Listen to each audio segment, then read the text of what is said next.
Nagaya ang comeback ng record-breaking group na BTS nitong weekend. Mapatimbahay o live audience na ARMY, mixed emotions ang naramdaman nang makita ulit ang mga idolo sa entablado. Narito ang latest mula kay Jamie Santos. Spring Day has finally come sa much-awaited comeback concert ng K-pop superstars BTS. Kaya ang ARMY from all around the globe, full support sa OT7.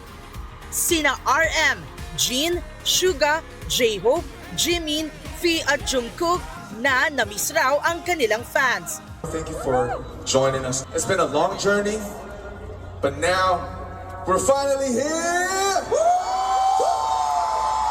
BTS made the whole city jump sa first ever performance nila ng kanilang bagong kanta mula sa kanilang comeback album na Arirang, tulad ng Body to Body.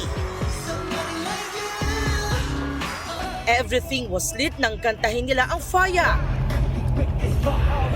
ang kanilang title track na Swim,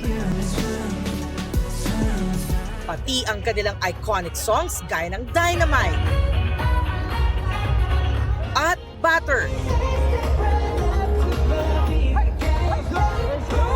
Hindi syempre nawala ang love letter ng BTS sa ARMY. Well represented rin sa South Korea ang Pinoy ARMY. Sobrang saya mo. Sobrang saya kasi. Di pa yun pa? Ang daming Pilipino rito. Sobrang saya na naging part ako ng historic event na to. It was very heartwarming. It's the comeback that we really want. Pati na rin si Kapuso ARMY Megan Young na na-meet din ng fellow ARMY na si American singer Becky G, naka-collab ni J-Hope sa Chicken Noodle Soup. No words. I need time to process this. It's insane. Dito sa Pilipinas, emosyonal ang fans sa comeback ng BTS na hindi lang daw basta pagbabalik, kundi tila isa ring global cultural reset. 4 na taon po talaga naming inantay ito. Sobrang saya po kasi nung nasa military service po sila, grabe talaga yung hagulgol namin lahat. Pero ngayon, bumalik sila ng kumpleto, doon pa lang po buo na kami. Sobrang happy po, like hindi ko ma-explain yung nararamdaman ko. Like gusto ko talaga umiyak. Yung reason bakit sila nagpa-perform is because for all the people as well who love them. Para sa marami, higit pa sa musika ang hatid ng BTS. Ito ay inspirasyon, comfort at connection.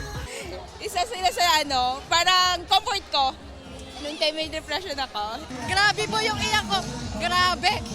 Makita ko lang po sila. Grabe, para po nabuhay po ulit talaga ako. Ibang-iba. Sobrang healing. Jamie Santos, nagbabalita para sa GMA Integrated News.